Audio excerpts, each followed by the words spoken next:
Sarvamanthan news महाराष्ट्रामध्ये आपलं स्वागत. पाहुयात आजच्या टॉप 10 हेडलाईन्स. इथेनॉलच्या मुद्द्यावर नितीन गडकरींचा राजीनामा व्हायला हवा होता. काँग्रेस प्रदेशाध्यक्ष हर्षवर्धन सपकाळांचं मोठं वक्तव्य. तर फडणवीसांचा केसानं गळा कापण्याचा स्वभाव, सपकाळांचं फडणवीसांवर निशाणा. धर्मेंद्र प्रधानांच्या राजीनाम्यानंतर काँग्रेसचा आता अमित शहांविरोधात एल्गा. विद्यार्थ्यांवरील लाठीचाराचे आदेश कुणी दिले होते? विरोधी पक्षनेते राहुल गांधींचा अमित शहांना पत्रातून सवाल.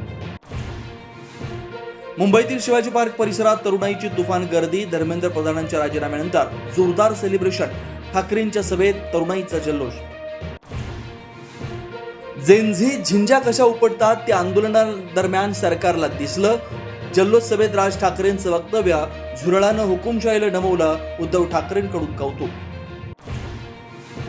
कॉक्रोच जनता पार्टीचे संस्थापक अभिजित दिपकेंनी ऐतिहासिक विजयानंतर मानले तरुणांचे आभार. भविष्यातही असंच ठामपणे उभं राहण्याचा विश्वास. सीजेपीच्या आंदोलनानंतर शिक्षण मंत्री धर्मेंद्र प्रधानांचा राजीनामा. देशात अराजकता पसरवणं हाच त्यांचा हेतू. ठाकरे बंधूंच्या मोर्चावर उपमुख्यमंत्री एकनाथ शिंदेंची टीका. तर विद्यार्थ्यांना चिथवण्याचा प्रयत्न सुरू असल्याचा केला आरोप. मंत्री संजय शिरसाट छत्रपती संभाजीनगरमधील अभिजित दिपके यांच्या घरी. दिपकेंच्या आई वडिलांची चर्चा. आणि पुणे नाशिक महामार्गावर बॅटरी वाहतूक करणाऱ्या टेम्पोला आग. अग्निशामक दलाच्या तत्परतेनं मोठी दुर्घटना टळली. सार्वमंथन न्यूज महाराष्ट्राला लाईक करा, शेअर करा, सबस्क्राईब करा.